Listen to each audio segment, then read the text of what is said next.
दोस्तों, कौमी सबाह ने ऐसे कौन से गुनाह किए थे कि एक चूहे ने खुदा के हुक्म से बंद की दीवार में सुराख कर दिया, जिससे जोरदार सैलाब आया। सबाह एक अरब का कबीला था। इस आबादी की आबू हवा और जमीन इतनी साफ और इस कदर लतीफ और पाकीज़ा थी कि इसमें मच्छर न मक्खी न सांप। मौसम नहायत न गर्मी न सर्दी। यहाँ के बागात में कसीर फलाते थे कि जब कोई शख्स सर पर टोकरा लिए गुजरता तो बगैर हाथ लगाए किस्म किस्म के फलों से इसको टोकरा भर जाता था। गरज ये कौम बड़ी खुशहाली में अमन और सुकून और आराम चैन से जिंदगी बसर करती थी, मगर नामतों की कसरत और खुशहाली ने इस कौम को सरकश बना दिया। अल्लाह ताला ने इस कौम को यके बाद दीगर 13 नबियों को भेजा, जो इस कौम को खुदा की नामतें याद दिला दिला कर अज़ाब इलाही से डराते रहे, मगर इन सरकशों ने खुदा के नबियों को झुठला दिया।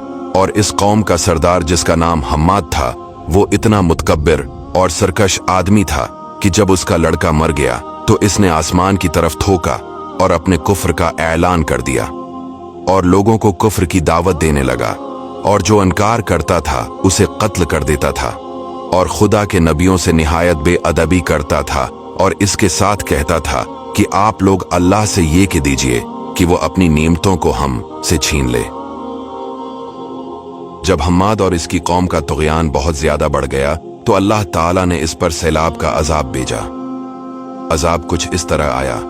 कौमी सबाह की बस्ती के किनारे पहाड़ों के दामन में बंद बांधकर मलका बिल्किस ने 3 बड़े बड़े तालाब नीचे ऊपर बना दिए थे।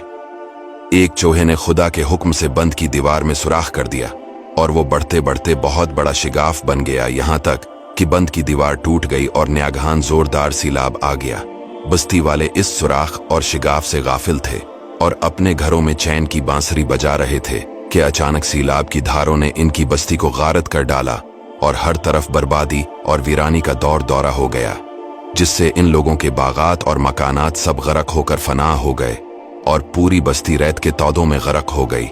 आमदा और लजीज फलों के बागात की जगह झाव और जंगली बीरों के खारदार और खौफनाक जंगल अग गए, और ये कौम आमदा और लजीज फलों के लिए तरस गई, और इस तरह ये कौम तबाह और बर्बाद हो गई।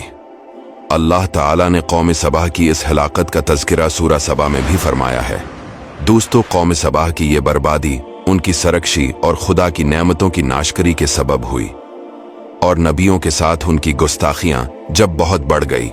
खुदाए कहार जब्बार का कहर अजाब बनकर सैलाब की सूरत में आ गया। सच है कि नेकी का असर आबादी और बद्दी का असर बर्बादी है। लिहाजा हर नियामत पानी वाली कौम को लाजिम है कि खुदा की नामतों का शुक्र अदा करे और गनाह से हमेशा किनारा कशी अख्तियार करे, वरना खतरा है कि अजाब ना उतर पड़े। दोस्तों, वीडियो को शेयर जरूर कीजिएगा।